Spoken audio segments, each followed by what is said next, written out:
आज आपण बनवणार आहोत भरलेली शिमला मिरचीची भाजी। चला मग रेसिपीला सुरुवात करू।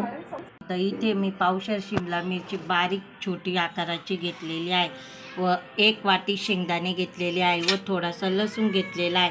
शेंगदाणे तुम्ही कमी जास्त घेऊ शकता। हे शेंगदाणे आता चांगले खरपूस भाजून घ्यायचे। आता ही शिमला मिरचीचं देठ आहे ना, आपण या पद्धतीने कट करून घ्यायचं आणि ह्या शिमला मिरचीमधलं आपल्याला जे शेंगदाण्याचं कूट भरायचं आहे त्यासाठी आपण या पद्धतीने सर्व शिमला मिरची कट करून घ्यायची। आता आपण हे शेंगदाणे आणि यामध्ये थोडासा लसूण घेतलेला आहे, हे आपण एकत्र कुटून घ्यायचं आहे। जाडसर कूट तयार करायचा आहे। या पद्धतीने आपल्याला शेंगदाण्याचा कूट असा जाडसर करून घ्यायचा आहे।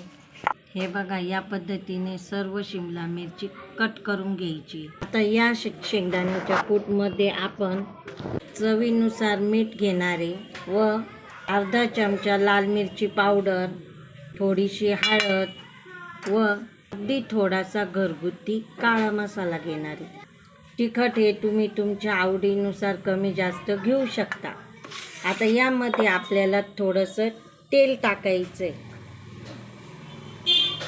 तेल टाकून घेतल्यानंतर हे सर्व एकत्र मिक्स करून घ्यायचं आहे। अशा पद्धतीने या पद्धतीने सर्व शेंगदाण्याचं कूट मिक्स करून घेतल्यानंतर यामध्ये अशा पद्धतीने आपल्याला भरून घ्यायचं आहे शिमला मिरचीमध्ये हा कूट। हे बघा, अशा पद्धतीने आपल्याला हा शिमला मिरचीमध्ये कूट भरून घ्यायचा आहे। अशा पद्धतीने आपल्याला सर्व शिमला मिरची शेंगदाण्याचा कूट घालून या पद्धतीने भरून घ्यायची आहे। चला आता आपण ही भाजी फोडणीला देऊया।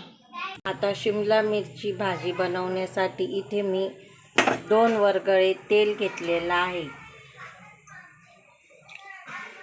आता यामध्ये आपण थोडीशी मोहरी, थोडंसं जिरे मोहरी चांगली तडतडून झाल्यानंतर यामध्ये आपण भरलेली शिमला मिरची टाकून घ्यायची आहे।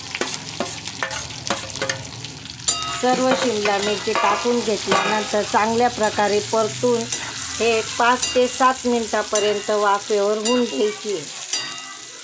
अशा पद्धतीने आपली शिमला मिरची इथे तयार झालेली आहे। वरतून आपण कोथिंबीर टाकायची आहे आणि ही शिमला मिरची तुम्ही पोळीसोबत गरम गरम खाऊ शकता। कुणाकुणाला शिमला मिरची आवडते त्यांनी मला कमेंट करून नक्की सांगा। अशा पद्धतीची शिमला मिरची करून बघा। चला मग चॅनलला लाईक करा, शेअर करा आणि सबस्क्राईब करा।